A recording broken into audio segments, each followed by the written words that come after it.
Good day. Bonjour tout le monde. Great to have you guys here joining me today again on the Tatro Show. I'm Rob Tatro from robtatro.com, portfolio manager here at Canaccord Genuity Wealth Management and at the Tatro Wealth Advisory Group. All right, remember, this isn't investment advice. Do not take this as investment advice. We're chatting about investments today. All right, I won't wait any longer. I'm going to bring him in right now. Our guest today for the show, for the Tatro Show, Vincenzo Guzzo. You guys know him from the Dragon's Den, CEO of cinemasguzzo.com. He's an entrepreneur. He's an investor. He's a great personality. He is recipient of the Queen's Diamond Jubilee Medal. He is knighted by the Order of Merit of the Italian Republic. He's also a member, if I'm not mistaken, the Order of Malta as well. Welcome to the show, Vincenzo. Thank you for taking the time. Thank you for having me. And we're now talking politics. You said you upset about 100,000 people recently. What's the story there? Would you ever consider getting back into politics? Is that something you'd like to do? Well, you know, I like I said, only because I didn't run for the leadership of the Conservative Party doesn't mean I'm out of politics.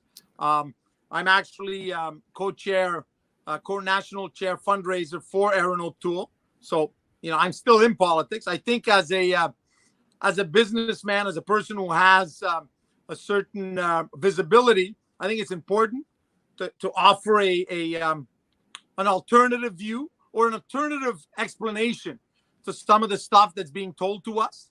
And maybe, what I'm really looking for is I'm trying to pressure all politicians, whether conservative or liberals, to speak to us differently, to speak to us with more transparency, less big words, less trying to impress me, and less, references always to sort of abbreviated words and so forth and so forth. And just tell me the truth, explain it to me, tell me why we should do this, what's the logic behind it, and don't only give me the pros, give me also the negative so that I know what's going on. Because the truth of the matter is, too many times we make things too simple.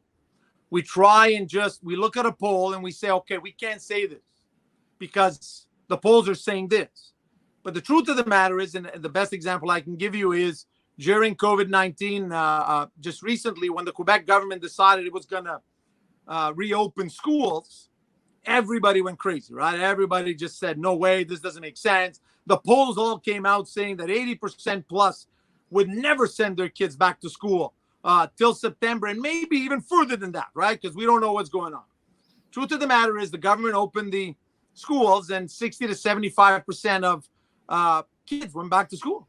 Well, yeah. Well, Vincenzo, it's the same thing you're saying. You can't stand being home for 7 weeks. Imagine those kids. I have four kids at home, and like my oldest Alexandre just turned 12 on the weekend. Like it's like they're dying to get the heck out of, and they want to go back to school, right? So I can totally see parents wanting to get them back there too.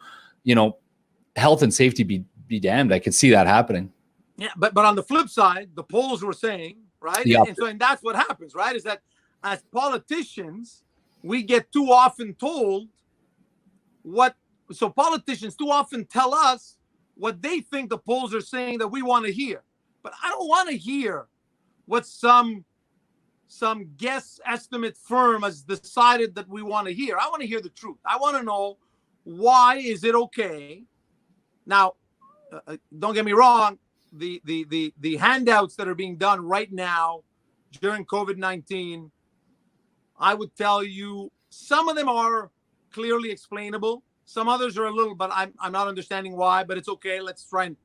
But ultimately, people need to know that there are not enough ultra wealthy people in Canada to actually believe that we've indebted ourselves by an additional $250 billion and that only the ultra rich will pay back that money, right?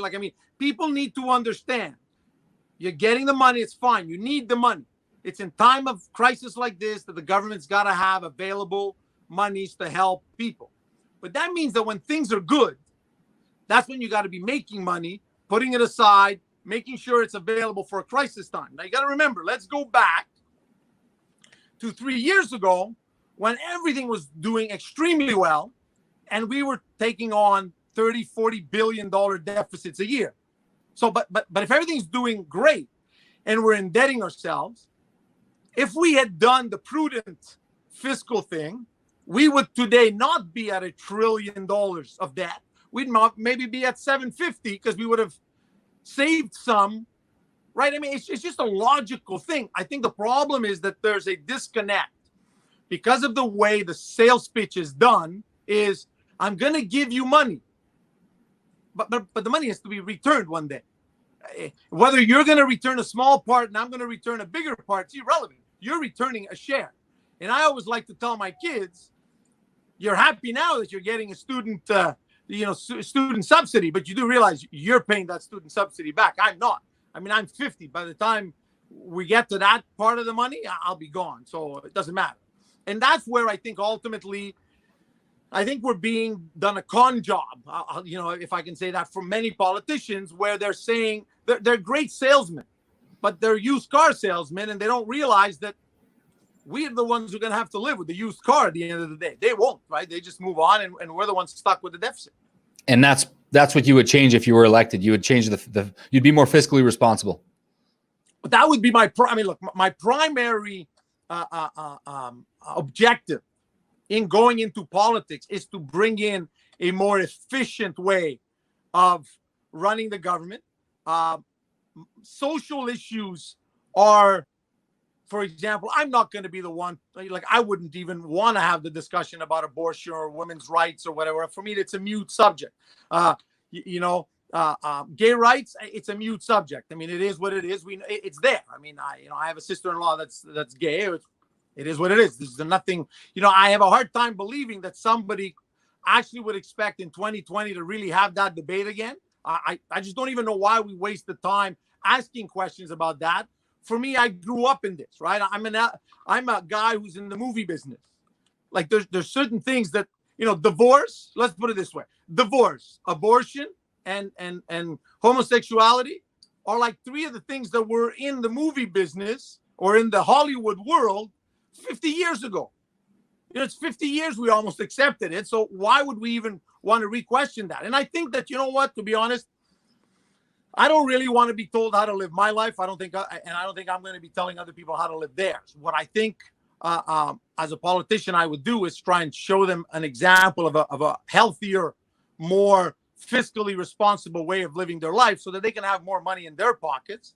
And ultimately, the more money they have in their pocket, the more they can do what they want with their money. I'm not going to dictate once that money's in their pocket what to do with it. So, and I think that's primary because at the end of the day, everything we do, whether we like it or not, in the middle of a pandemic, the number one concern after getting COVID-19 is your financial situation. So think about how important financial situations are. Think of the impact psychologically on mental health that it has. And you'll realize that you can't just say money's not important. Yeah, I think those are all very, very valid points. One comment here being made is that they would rather pay for COVID than the Stade Olympique and the Mirabel Airport.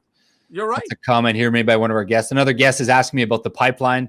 Just a quick comment. Do you think there's a chance that Quebec ever approves a pipeline? Well, I think Quebecers are a lot smarter than we sometimes give them, credit for. I can tell you one thing. As much as Quebec, sometimes we hear Quebec complain that, back in the 60s and 70s, they were controlled by the churches and the church held the French Canadians back. I tell you today, I feel sometimes that there is a segment of the political class in Quebec that make decisions and talk on behalf of Quebecers more for their own interests than for really the interests of Quebec. I think that Quebec and Alberta have a lot more in common. Their frustrations are probably coming from the same background, if I can say, in their relationship with the federal government. And ultimately, I think that if somebody were to explain to Quebecers why the pipeline is actually safer than trucks, because, a lot of people need to understand something. Saying this is the kind of stuff we don't say. So everybody, this is your chance to say it. Yeah, no, but you're right. So a lot of people associate the pipeline to like a new form, as if it's new oil, as if it's something new that would be coming to us. And Quebecers need to understand, and the message needs to get to them, that the oil from Alberta that would come through that pipeline is already coming to us through trains and through trucks.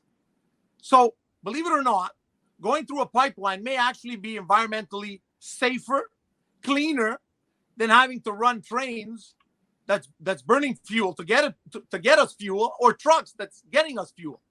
The other thing is, I think people need to learn. And I was very young. Look, I was in my 20s when I ordered these new seats for our theaters. And the guy says to me, the cost of foam has gone up because oil has gone up. And I said, what are you talking about? I was in my 20s, just out of Western, in my economics. And I had never done the connection that foam from your car seat, from your sofa requires a huge amount of petroleum to be produced. And all of a sudden you're sitting there and saying, oh my God, oil is not just what goes into your car. If you want to do glass, you need high intensity heat to melt the raw material. You can only do it with gas. And so now when I hear some of the environmentalists tell me, we have to get away from plastic and go to glass. And it's okay, guys, but if you're trying to drop gas emissions, you don't want to go to glass because that's actually going to increase your gas emissions. So you got to make up your mind. And everybody seems to always be telling you part of the story, and nobody's willing to put all of the math together and say, okay, guys, look, this is a positive, this is a negative, this might be a so-so, this is your total if you do it this way. It's like, and I'll give you an example. We had a program, we have our carbon credits, right? And so it was part of the debate, actually, the French debate, where at a certain point, Trudeau was accused of using 2 planes during the elections. And his answer was, but I paid tax credit. Oh, no, I paid the carbon credit. Carbon credit. And I sat at home and I screamed at the TV and I said, please ask him what he's talking about. Why did he say that? In other words, everybody knows that the whole carbon credit program was made for big polluters who could not reduce quick enough their gas emissions, their carbon emissions, and therefore you paid a penalty to buy these credits.